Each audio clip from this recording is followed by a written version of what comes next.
En esta ponencia abordaré la cuestión de la apropiación de voz y de la apropiación de narrativa en la ficción de inmigración desde la perspectiva de la pragmática, con el objetivo de visibilizar la necesidad de realinear la lingüística, en este caso en su rama pragmática, con las exigencias y expectativas de una sociedad profundamente sensibilizada con el fenómeno de la apropiación cultural. Para ello, desde el punto de vista teórico, seguiré las propuestas de Samuel Levin en su aplicación de la teoría de los actos de habla a la literatura. Como caso de estudio, emplearé American Dirt de Janine Cummins por el impacto social y mediático de la controversia despertada en torno a la obra en fechas muy recientes. En 1962 ve la luz de manera póstuma How to Do Things with Words, del filósofo inglés John Austin. Enmarcada en la filosofía del lenguaje de la Escuela de Oxford, la teoría de los actos de habla de Austin propone una revolucionaria forma de entender y relacionarse con el lenguaje. Contra la asunción tradicional de que el lenguaje transmite información, Austin considera que la función principal del lenguaje es actuar sobre la realidad, sobre los demás, sobre el mundo. Usar el lenguaje es llevar a cabo una acción performativa. Aunque en ocasiones lo usemos de manera constativa, por ejemplo en un enunciado como el sol es un astro, el empleo más común es performativo. Prometemos, apostamos, rogamos, damos órdenes, es decir, producimos un cambio real en el mundo real usando solo palabras. De ahí el título, Cómo hacer cosas con palabras. Austin denomina la acción de hacer cosas con palabras acto de habla. Por ejemplo, cuando en una boda el oficiante pronuncia la fórmula del matrimonio, la situación social y legal de los contrayentes cambia. Para que este acto de habla sea válido, Austin advierte de la necesidad de que se cumplan una serie de exigencias, denominadas condiciones de idoneidad. En el caso que nos ocupa, las condiciones requeridas son idoneidad de procedimiento, es decir, debe seguirse el protocolo que la convención marca. Idoneidad de ejecución, la fórmula debe pronunciarse completa, sin errores ni desvíos de lo dispuesto. E idoneidad del hablante, este debe estar autorizado a encontrarse en situación de o tener derecho a pronunciar las palabras. Si las condiciones de idoneidad no se cumplen, las palabras se han pronunciado pero el acto de habla no ha tenido éxito. Antes y después del acto de habla, el mundo permanece igual. Centrémonos en la tercera de las condiciones de idoneidad mencionadas, la que se refiere al hablante. Para unir a dos personas en matrimonio es necesario tener el poder institucional correspondiente. Para dictar sentencia hace falta ser juez. La idoneidad de estas figuras se limita al contexto comunicativo que es propio al desempeño de sus funciones. Un árbitro de fútbol solo tiene autoridad en el terreno de juego durante 90 minutos. Pero dentro de su marco de competencias, la condición de idoneidad del hablante es imprescindible para que el acto de habla sea válido, es decir, tenga efecto. Existe, sin embargo, una excepción a la teoría de los actos de habla, la literatura. Dado que ficción y realidad pertenecen a planos ontológicos distintos, un acto de habla literario no puede producir cambios en el mundo real. Si un personaje de ficción pronuncia la frase «comencemos una revolución», los lectores no dejamos el libro y nos lanzamos a la calle. Sabemos que ese acto de habla ficcional va dirigido a otros personajes de ficción, no a nosotros. Somos conscientes de que lo que es de ficción se queda en la ficción. De lo contrario, nos comportaríamos como Don Quijote, trasladando a la vida las novelas de caballerías. Las condiciones de idoneidad acusan de manera especial el particular estatus de los actos de habla literarios.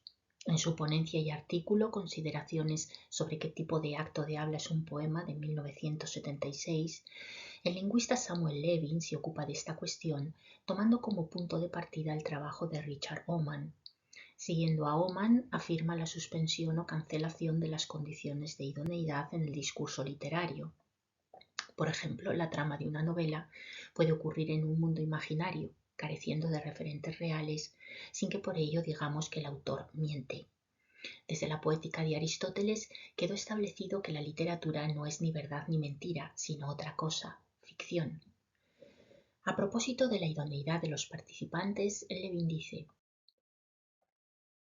Así, no tiene sentido preguntarse si el autor es la persona apropiada para enunciar o escribir ese acto de habla. La pregunta no es pertinente. Podemos preguntar, por ejemplo, si Coleridge tenía derecho o era la persona apropiada para hablar de Xanadu. La postura de Levin y de Oman antes de él es el resultado de un proceso lógico puesto en marcha por el propio Austin. En efecto, desde un punto de vista lingüístico, el uso convencional y el uso literario del lenguaje presentan características y funciones distintas, en ocasiones incompatibles. De ello dejan constancia semiólogos como Ferdinand de Saussure o estructuralistas como Roman Jakobson. En literatura el lenguaje no se comporta con normalidad y en esa anomalía estriba el interés de los pragmáticos por la ficción. En narratología, la suspensión de la condición de idoneidad del emisor en literatura permite operar con instancias como voz autorial, narrador o autor implícito, entre otras. Dentro de la teoría deconstruccionista, Roland Barthes da un paso más allá al postular la muerte del autor, mientras que Michel Foucault somete a escrutinio la idea de autoría. Lingüística y estudios literarios convergen en el tratamiento prioritario del autor como enunciador y los problemas que ello implica. En los estudios literarios feministas, la relevancia del autor se manifiesta en la distinción entre crítica literaria feminista, dedicada a analizar desde el feminismo obras literarias escritas por hombres, y ginocrítica, lectura feminista de obras escritas por mujeres.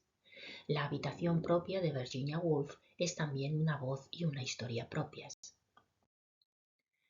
En 2020 se publica American Dirt de Janine Cummins. La novela narra el viaje físico e interior de una ciudadana mexicana que se ve obligada a emigrar a Estados Unidos de manera inesperada e ilegal. Por la obra, Cummins recibió de Flatiron una suma por encima del $1.000.000 tras una puja en subasta entre 9 editoriales. Del libro se imprimió una primera edición de 500.000 ejemplares. Pero fue probablemente el eco que American Dirt encontró entre escritores y críticos lo que la situó en una posición privilegiada en el mercado editorial. Sandra Cisneros, autora del clásico de la literatura chicana The House on Mango Street, la describió como la gran novela de las Américas. Don Winslow la equiparó a The Grapes of Wrath de Steinbeck. A consolidar su estatus contribuyeron también John Grisham y Stephen King. Desde el ámbito de la crítica, las reseñas fueron entusiastas por parte de árbitros culturales como el New York Times o el Washington Post. Oprah lo seleccionó para su club de lectura, insistiendo en el impacto emocional y social de la obra. Esta unanimidad en el elogio no cesó hasta que la autora chicana Miriam Gurba denunció a American Dirt por su impostura, condescendencia, ignorancia y por el hecho de ser una novela sobre una inmigrante mexicana escrita por una autora caucásica. Según Gurba, American Dirt es una novela con la que un establishment literario caucásico se lucra económicamente de la tragedia de una comunidad a la que niega el acceso a la publicación o se lo concede en condiciones denigrantes. Es también una ficción que simplifica y trivializa la experiencia que narra, proporcionando a los lectores la ilusión de conocer un trauma que su privilegio ni siquiera les permite concebir. Literatura placebo a costa del otro. Los acontecimientos que siguieron, indignación en las redes sociales, contención de daños por parte de la editorial, retractaciones y retirada de apoyo desde las instituciones e individuos que habían respaldado la obra, desviaron la atención desde American Dirt hacia el debate generado por American Dirt. En su centro estaba Cummins, su etnia y la pregunta que Levin considera no pertinente. ¿Tiene derecho esta autora a escribir esta novela? A modo de credenciales, Cummins aportó una ascendencia irlandesa y puertorriqueña que no convenció a nadie, pero que abre en este momento su página en Wikipedia, donde se la presenta como An American Author of Irish and Puerto Rican Heritage. Durante la promoción del libro, la propia Cummins reconoce haber tenido dudas sobre si era la persona adecuada para contar esta historia, incertidumbre que es compartida por algunos críticos respecto a su idoneidad para escribir la reseña del libro. ¿Cómo calibrar la calidad de un texto literario cuando no estamos en situación de juzgar si la caracterización de los personajes se atiene a la verosimilitud o si incurre en clichés y arquetipos? La controversia en torno a American Dirt implica aspectos formales, sociales, ideológicos y éticos.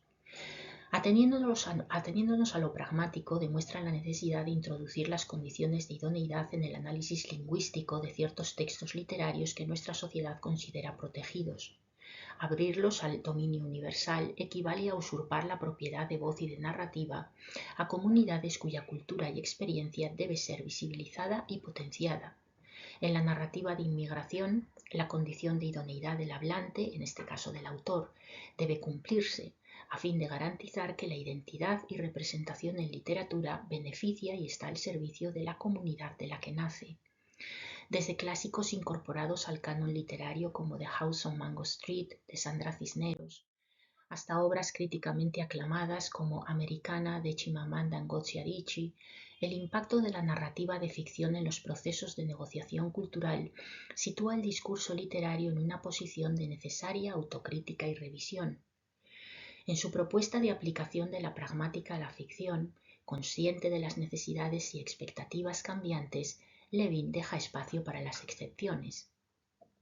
En una sociedad abierta a la multiculturalidad, ese espacio excepcional pertenece a las comunidades minoritarias en acceso, poder y oportunidades.